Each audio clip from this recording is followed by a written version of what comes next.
ভাইপো গ্যাং মাত্র 50 জন আছে, আমরা চাইলে আরো 950 দিতে হবে। আশা করি তোমরা ইতিমধ্যেই দেখেছো যে আমাদের বিরোধী দলনেতা তিনি একটা বড় পোস্টারে ভাইপো গ্যাংয়ের কিছু কিছু লোকের ফটো দিয়েছেন। তো এই গ্যাংটা এত ছোট নয়, এটা হচ্ছে অনেক বড় গ্যাং। তো আজকে এই গ্যাং নিয়ে আলোচনা হবে এবং বিজেপির যিনি লাথি খাওয়া প্রার্থী ছিলেন জয়প্রকাশ মজুমদার, যিনি কচুবনে লাথি খেয়েছিলেন খড়গপুরে, তাকে একটু চাঁটা হবে এবং কলকাতা কি লন্ডন হয়ে গেছে সেটাও দেখা হবে এবং পশ্চিমবঙ্গের চাকরি প্রার্থীদের নিয়ে একটা যে নিষ্ঠুর রাজনীতি চলছে সেটা নিয়েও কথা হবে। চলো আর বেশি না বকে ভাট, আজকের ভিডিওটা শুরু করা যাক। তো হে বাঙালি, হ্যালো বাঙালি, নমস্কার বাঙালি, কেমন আছো তোমরা সবাই? আশা করি অনেক অনেক ভালো আছো। তো আজকের একটা নতুন ভিডিওতে তোমাদের সবাইকে অনেক অনেক স্বাগত।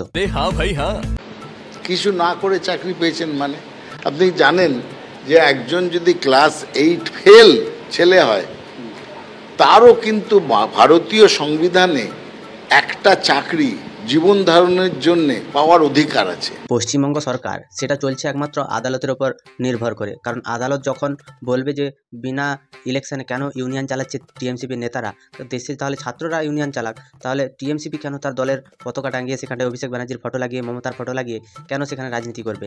যদি ইলেকশন না করা যাচ্ছে, তৃণাঙ্কুর ভট্টাচার্য যিনি হচ্ছেন তৃণমূলের একজন বিজ্ঞ বিচি, তিনি বলছেন যে এই সেমিস্টারের জন্য ইলেকশন করা যাচ্ছে না।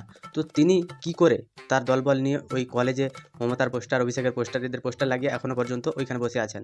যতক্ষণ না পর্যন্ত আদালত বললো যে ইউনিয়ন রুমগুলোতে তালা লাগাও, ততক্ষণ পর্যন্ত এরা ইউনিয়ন রুমে তালা লাগালো না। তার মানে এখানটায় বোঝা যাচ্ছে যে আমাদের রাজ্য সরকার কিভাবে ছাত্র যুবদের সাথেও খেলা করছে। আর এই যে ইউনিয়ন চালাচ্ছে বা এই যে কলেজে ইউনিয়নের যে সভাপতি আছে তাদের যে ব্যবহার, মহিলাদের প্রতি তাদের যে আচরণ, সেটা মুখ্যমন্ত্রীর চোখে দেখা যাচ্ছে না। তার কোলের ছেলে তো না, তাই নিজের ছেলের দোষ তো কোনো মা দেখতে পারে না। তো মুখ্যমন্ত্রী যেরকম তার ছেলে সেরকম হয়ে গেছে। এখানটায় ওদের কোনো দোষ নেই, বাবা মা ঠিকঠাক লালন পালন করতে পারেনি, আবার জন্মেরও ঠিক নেই। কারণ দীপক ঘোষের বই তো বলা আছে, সেটা তোমরা পড়ে নিও, আমি আর বললাম না।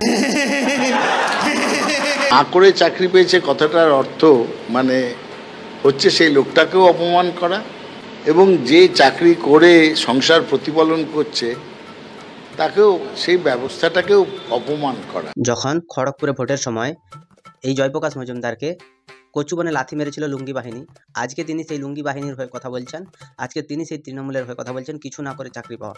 তাহলে যে তোমাকে লাথি মেরেছিল লুঙ্গি বাহিনী, সেটা তাহলে তোমার অপমানে কেন লেগেছিল? আসলে না লাগেনি তো, কারণ লাগলে তুমি আবার সেই দলে কুকুরের মতো যেতে না। একটা প্রভুভক্ত কুকুর কি হয় জানো তো? তুমি যদি সামনে খাবার হাতে নিয়ে দাঁড়াও তার ল্যাজটা নড়তে থাকে। তো সেই রকমভাবে যদি তৃণমূলের বিরুদ্ধে কোনো কথা আসে তখন জয়প্রকাশ মজুমদারের ঠোঁট দুটো নড়ে ওঠে এবং মমতা ব্যানার্জিকে সাপোর্ট করে। মাদারের বাচ্চা। আপনি বলতে পারবেন, মনে করুন একটা গ্রুপ ডি বা কন্ট্রাকচুয়াল একজন পিয়ন, সে 8,000, 10,000, 12,000 টাকায়, যেটা আজকের দিনে কিছুই নয়, সেই একটা চাকরি জোগাড় করে সংসার প্রতিপালন করেন।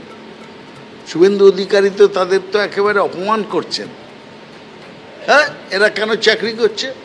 তো চাকরি না করে মানুষ কি করবে? এবারে বলি যে কিছু না করে চাকরি পাওয়া কাকে বলে। যেমন পরীক্ষা না দিয়ে, তুমি সারা জীবন যতই পড়ে যাও, একটা থার্ড বেঞ্চের ছেলে থাকে, একটা ফার্স্ট বেঞ্চের থাকে এবং একটা লাস্ট বেঞ্চের, 3 রকমের ছেলে থাকে। তার মধ্যে হয় লাস্ট বেঞ্চের ছেলে বলে চাকরি পায়, ফার্স্ট বেঞ্চের পায় না, কারণ তাদের মধ্যে সে কোয়ালিটি নেই। জয়প্রকাশ মজুমদার তৃণমূলের কোন কোয়ালিটিতে আছেন? তিনি যে বলছেন কিছু না করে চাকরি পাওয়া, কথাটা বলা মানে সবাইকে অপমান করা।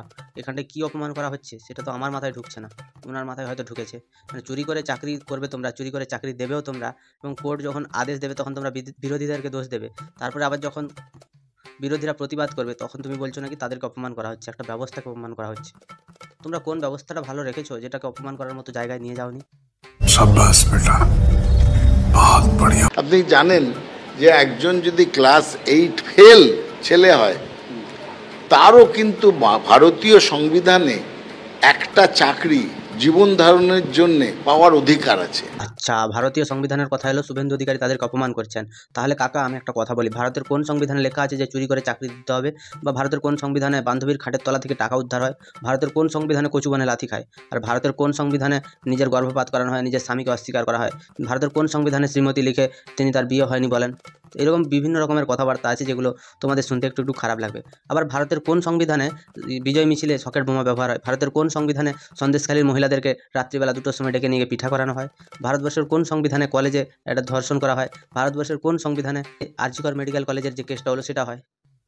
ভারতবর্ষের কোন সংবিধানে সিভিক পুলিশকে দিয়ে আমাদের দেশের শাসন ব্যবস্থা কন্ট্রোল করা হয়? কোন সংবিধানে সিভিক পুলিশের কথা উল্লেখ আছে? ছোট লোকের মানসিকতার মানুষ এগুলো। এরা তৃণমূলে যাওয়ারই ছিল, এরা কখনো বিজেপির ছিল না। দেখা করবেন এবং আমাদের প্রশ্নের উত্তরগুলো আমাদেরকে যথাযথভাবে দেবেন। যদি আমাদের এটা না হয় তাহলে আমরা আমাদের যে প্রতিনিধিরা আছে বা যে যোগ্য শিক্ষাকর্মীরা আছে বা আমাদের সমর্থনে যারা আছে তাদের সঙ্গে আলোচনা করে আমরা আমাদের সিদ্ধান্ত নেব। তো এবারে তোমাদেরকে একটা কথা বলি, তোমরা বলছো যে নবান্ন অভিযান করছো, তোমরা নবান্নে গিয়ে মুখ্যমন্ত্রীর কাছ থেকে যোগ্য শিক্ষাকর্মীরা যারা আছো তারা মুখ্যমন্ত্রীর কাছ থেকে কিছু সদুত্তর চাও। তো তোমরা তো সদুত্তর চাইতে গেলে মুখ্যমন্ত্রী তো ভাঁওতাবাজির কথা বলবে। তোমরা দেখো নি নেতাজি ইন্ডোর স্টেডিয়ামে নিয়ে গিয়ে তোমাদেরকে কীভাবে ভাঁওতাবাজি দেখালো, কোনো পরীক্ষা দিতে হবে না, আমরা রিভিউ পিটিশনে গেছি, তারপরে তো আবার পরীক্ষার নোটিফিকেশান বেরিয়ে গেল, ফর্ম ফিল আপও শুরু হয়ে গেছে, যারা চুরি করে চাকরি পেয়েছিল তারাও সালা ফর্ম ফিল আপ করে দিল, এবং তারপরে আবার কোর্ট হস্তক্ষেপ করতে তাদের আবার এই যে ফর্ম ফিল আপগুলো বাতিল হবে। রাজ্য সরকার পুরোপুরিভাবে বাঁচাতে চাইছে যারা চুরি করে চাকরি পেয়েছে তাদেরকে, কারণ এদের গাঁড়ে বিশাল ভয়, যদি বাই চান্স মুখ ফুটে মুখ্যমন্ত্রীর নামটা বলে দেয় বা বড় বড় কোনো নেতার নাম বলে দেয়, যদি ভাইপোর নাম বলে দেয়, তো এই জন্য ভাইপোর বিশাল ভয়। তো ভাইপো বলেছে যে তোমরা পূরণ করো না, তারপরে যা হবে দেখা যাবে। মানে কোর্টে গিয়ে রাজ্যের মুখটা যতক্ষণ না পোড়াচ্ছে, আবার মানুষের কাছে যতক্ষণ না নিজেদেরকে পুরো কুকুরের চেয়ে নগণ্য এরা প্রমাণ করছে, ততক্ষণ পর্যন্ত এরা নির্লজ্জতার শেষ সীমা পর্যন্ত যেতে পারে। তোমার দ্বারা কিছুই অসম্ভব না। 4 মাস ধরে সরকারের প্রাতিষ্ঠানিক দুর্নীতির কারণে, সরকারের অপদস্থতার কারণে আজকে আমরা কিন্তু স্কুলে ফিরতে পারিনি। তো তাই আমাদের কিন্তু আজকের 4 মাস বেতন বন্ধ এবং 4 মাস আমরা স্কুলে ফিরতে পারিনি। তার কারণ কিন্তু তাদের ব্যর্থতা, তাদের যথার্থ যে সওয়াল জবাব সেটা কিন্তু ওরা সুপ্রিম কোর্টে করতে পারেনি। ঠিকই শুনছো, ভুল কিছু শোনো।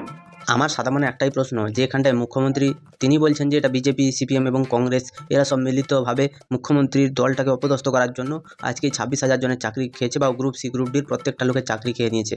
কিন্তু চাকরি প্রার্থীরা আলাদা কথা বলছে, তারা তো একটু শিক্ষিত, যত হোক তার মধ্যে তো 2-1 নিশ্চয়ই যোগ্য প্রার্থী আছে। বা যারা যোগ্য প্রার্থী তারা বলছে কি যে এই মুখ্যমন্ত্রীর অপদার্থতা এবং সরকারের অপদার্থতার জন্য আজকে এই পরিস্থিতি হতে বাধ্য হয়েছে। তো মুখ্যমন্ত্রী এখানটায় তিনি এক কথা বলছেন, চাকরি প্রার্থীরা যারা শিক্ষিত তারা এক কথা বলছে। পশ্চিমবঙ্গে শিক্ষিতদের কোনো দাম নেই, অশিক্ষিত মূর্খ মুখ্যমন্ত্রী তিনি ওর ঘাড়ে দোষ চাপাচ্ছেন।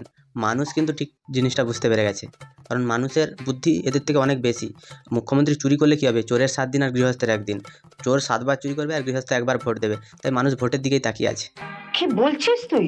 তো এখানটায় তোমরা একটা জিনিস দেখতে পাচ্ছ যে ওরা মুখ্যমন্ত্রীর থেকে কিছু কথা জানতে চাইছে, মানে তারা জিজ্ঞাসা করবে যে আমাদের কী হবে, আমাদের সংসারগুলোর কী হবে, আমরা যে টাকা ফেরত দেবো কীভাবে, এগুলো মুখ্যমন্ত্রী জানতে চাইছে। বা তারা বলবে যে আমরা মদনদাকে টাকা দিয়েছি কি পার্থদাকে দিয়েছি, এরকম কত কত নেতার নাম বলবে। তো মুখ্যমন্ত্রী সেখানটায় কী বলে তারা শুনতে চাইছে। আমার এখানটা একটাই কথা বলার আছে যে মুখ্যমন্ত্রী কবেকার প্রশ্নের উত্তর দিয়েছে যে তোমরা এতজন মিলে নবান্ন যাচ্ছ। একজন স্বৈরাচারী শাসক হিসাবে মুখ্যমন্ত্রীর নাম কিন্তু পুরো পশ্চিমবঙ্গে 1 নম্বরে থাকবে।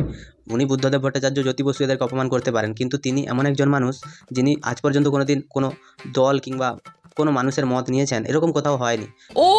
খিদিরপুরে একটা অগ্নিকাণ্ড ঘটেছিল, সেখানটায় তিনি গেছিলেন, তাকে একজন জিজ্ঞাসা করেছিল যে আমাদের যে দোকান ভেঙে গেছে সেই দোকানগুলো নিয়ে কী ভাবছেন, ভাই দোকানগুলো বানাতে এত টাইম লাগবে, ততদিন পর্যন্ত আমরা কি করব। সে বলছে যে মুখ্যমন্ত্রী বলছে তখন যে তুমি সব জানো নাকি, আমি যখন বলেছি সেটা হবে। তো মুখ্যমন্ত্রী তিনি কারোর কোনো কথা নেন না, মুখ্যমন্ত্রী তিনি যেটা বোঝেন সেটাই ঠিক, বা তিনি একদম সর্বজ্ঞান সম্পন্ন একজন মানুষ, রূপে গুণে গুণবতী তিনি বিধানসভার ভেতরে অগ্নিমিত্রা পলকে বলেন যে আমি তোমার থেকে ফ্যাশনের কথা শুনবো, কেন তার বুড়ো বয়সে সাজার স্বাদ জেগেছে, তাই তিনি কাকে কখন কিভাবে বলে ফেলছেন সেগুলো তিনি নিজেই জানেন না, বদ্ধ উন্মাদের মতো বলছেন। আসলে দেশে বাংলা মদের দাম সস্তা হয়েছে, তো তাই মুখ্যমন্ত্রীও 2-1 প্যাক করে হয়তো মেরে নিচ্ছেন, তাই তিনি বলছেন এরকম কথা। খুশি হলাম তোমার কথা শুনে। এটা থেকে আমরা আজকে ক্লিয়ারলি বুঝে গেছি যে রাজ্য সরকার বা এসএসসির মানে স্ট্যান্ড পয়েন্টটা কি।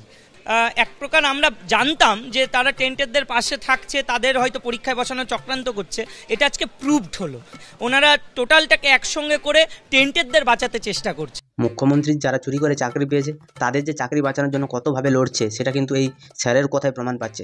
তো এটা হাইকোর্টে গিয়েও প্রমাণ হয়েছে। তো শিক্ষাকর্মী বা শিক্ষকরা এটা যে বুঝেছেন এটার জন্য ওনাদেরকে আমরা স্যালুট জানাই। কিন্তু আমার একটাই কথা বলার আছে যে মুখ্যমন্ত্রী এই চোরগুলোর জন্য এত লড়ছে কিসের জন্য। আসলে মুখ্যমন্ত্রী নিজে একটা বড় ধরনের চোর, কারণ সারদা কোম্পানির তোমরা নাম শুনেছ, সুদীপ্ত সেন। 2011 সালে এই সুদীপ্ত সেনের টাকাতেই পুরো জনগণের থেকে কিছু কিছু টাকা তুলে মোটামুটি মুখ্যমন্ত্রীকে দিয়েছিল, মুখ্যমন্ত্রী সেটা নিয়ে ভোটে জিতেছিলেন। ততদিন থেকে মুখ্যমন্ত্রীর একটা সর্বগ্রাসী চাহিদা হয়ে গেছিলো। তো এই চাহিদাটা এমন একটা পজিশনে পৌঁছে গেছে যে ভোট এলে তিনি যতটা নরকের কীট পর্যন্ত হতে পারেন, যতটা নিচে নামা যায় তিনি নামেন। ভোট শেষ হয়ে গেলে তিনি আবার সাধু সন্ত হয়ে সারা দেশে ঘুরে বেড়ান, কোথাও কবিগুরুকে প্রণাম জানাচ্ছেন, কোথাও নজরুলকে দিয়ে মহাভারত লেখাচ্ছেন, আবার কোথাও 1,500 কিলোর বাচ্চা জন্ম দিচ্ছেন। মুখ্যমন্ত্রীর একই অঙ্গে অনেক রূপ বা একই অঙ্গে অনেক প্রতিভা, তো তার হাতে জাদু আছে। তো লন্ডনের সরকার সে বলেছিল যে মুখ্যমন্ত্রীর হাতটা কেটে ওখানে রেখে আসতে, কিন্তু মুখ্যমন্ত্রী চাননি। তিনি বলছেন বাংলার মানুষের জন্য আমায় এই হাতটা নিয়ে যেতে হবে, বাংলার মানুষ অপেক্ষায় আছে, বাংলার মানুষ উন্নয়ন চায়। তো ভাতার উন্নয়ন দিতেই মুখ্যমন্ত্রী সে হাতটা নিয়ে এসছেন। মুখ্যমন্ত্রীকে এর জন্য অনেক অনেক ধন্যবাদ, প্রণাম। সরকার যে কোনোদিনও যোগ্যদের পাশে নেই সেটা তো সবাই জানে। তো সরকার যদি যোগ্যদের পাশে থাকতো, যখন কলকাতা হাইকোর্ট বলেছিল যে তোমরা অযোগ্য আর যোগ্য আলাদা করে আমাদেরকে লিস্ট দাও, যোগ্যদের চাকরি থেকে যাবে, মুখ্যমন্ত্রী তার নিজের স্বার্থ চরিতার্থ করার জন্য তিনি গেছিলেন সুপ্রিম কোর্টে। সুপ্রিম কোর্টের অর্ডার আবার যখন সেম অর্ডার থাকলো, তখন তো আর মাথায় বাজ ভেঙে পড়লো যে আমাকে যারা জিততে টাকা দিয়ে সাহায্য করেছে তাদেরকে তো আমায় বাঁচাতেই হবে। যেরকম করে তিনি ভাতা দেবেন কথা দেন দিয়ে দেন, সেই রকমভাবে তিনি কথা দিয়েছিলেন। তো আজকে যদি সবাই মিলে যদি ফর্ম ফিল আপ করে, আবার 2 বছর পরে গিয়ে ওটা তো আবার চাকরি সেমভাবে বাতিল হয়ে যেতে পারে। তো এখানটায় মেন বিপদে পড়বে যারা পড়াশোনা করে চাকরি পেয়েছে। চুরি করে চাকরি পাওয়াদের মাথায় দিদির হাত আছে, কিছু না পেলেও 100 দিনের কাজের টাকা ডুপ্লিসিটি করে তাদের অ্যাকাউন্টে ঢুকিয়ে দেবে, কারণ অভ্যাসটা এদের এমনই। এদের অভ্যাসের সাথে কুকুরের অভ্যাস এগুলো পুরো মিলে যায়, কারণ কুকুরকে তুমি যত মারো সেই তোমার পায়ের কাছে এসে পড়বে। মুখ্যমন্ত্রী চুরি করে চাকরি হারাদেরকে যতই মারুক তারাও তার কাছে এসে পড়বে। বেশি আলবাল বকলে না কানের গোড়া একটা থাবড়া মারবো। আর কতদিন? 1000 দিন, 1000 দিন, অনেক অনেক 1000 দিন একটা মহিলার বুকে রাস্তায় দিন কাটানো, সন্তান ছেড়ে, পরিবার পরিজন ছেড়ে, অসুস্থ বাবা মা ছেড়ে, খুব কষ্টকর, খুব কষ্টকর। আর পাচ্ছি না, আমরা দ্রুত এর নিষ্পত্তি চাই।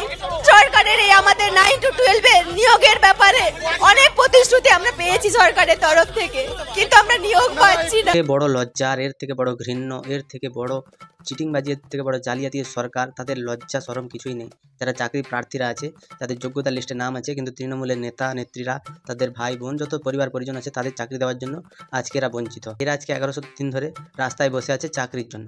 তো লাস্টে যখন কোনো কিছু উপায় না পেলো, তখন নিজেকে ন্যাড়া করার একটা প্রবণতা তার মনে দেখা দিল, তো সে ন্যাড়াও হলো। এর থেকে মুখ্যমন্ত্রীকে কাঁচা খিস্তি করা সেটা অনেক ভালো ছিল। এটা সবথেকে বড় অপমান ছিল, কারণ মুখ্যমন্ত্রী এমন একজন মানুষ যিনি যোগ্যদের থেকে অযোগ্যদের বেশি প্রায়োরিটি দেন।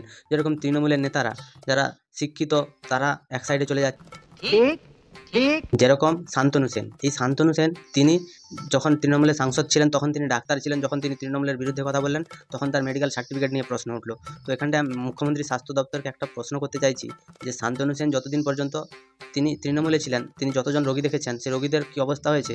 আজকে তুমি যে বলছো যে শান্তনু সেনের ডিগ্রি নাকি একটা বেআইনি ডিগ্রি, তো কলকাতা হাইকোর্টে তিনি গেছেন, সেখানটায় প্রমাণিত হয়েছে আইনি কি বেআইনি।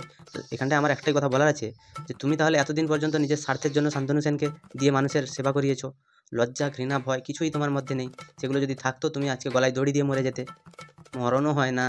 হায়রে ভগবান! কলকাতাকে লন্ডন বানাবে বলে বিশাল চেষ্টা করলো, কিন্তু কাজের কাজ। এক ফোঁটা বৃষ্টি হলে বা বিড়ালে হিসি করে দিলে কলকাতা এখন ডুবে যাচ্ছে। মুখ্যমন্ত্রী লন্ডন এখন পুরো সমুদ্রের মতো ভাসছে। তো কলকাতাকে লন্ডন হোক কি না হোক, মুখ্যমন্ত্রী নিজেকে কিন্তু ভালোভাবে চেঞ্জ করেছে, ধর্ষকদের পাশে দাঁড়িয়েছে এবং চোরেদেরকে আড়াল করার চেষ্টা করেছে। এটা হাস্যকর, এই দেশের জনগণের জন্য হাস্যকর। তোমাদের কি মতামত তোমরা আমি কমেন্টে জানাও। যদি ভিডিওটা ভালো লাগে তাহলে লাইক করো, কমেন্ট করো এবং শেয়ার করো, সাবস্ক্রাইব করো। পাশে থাকা বেল আইকনটা প্রেস করতে একদম ভুলবে না। সবাই ভালো থেকো, সুস্থ থেকো, সাবধানে থেকো। দেখতে থাকো বাংলার কোণে ঘর।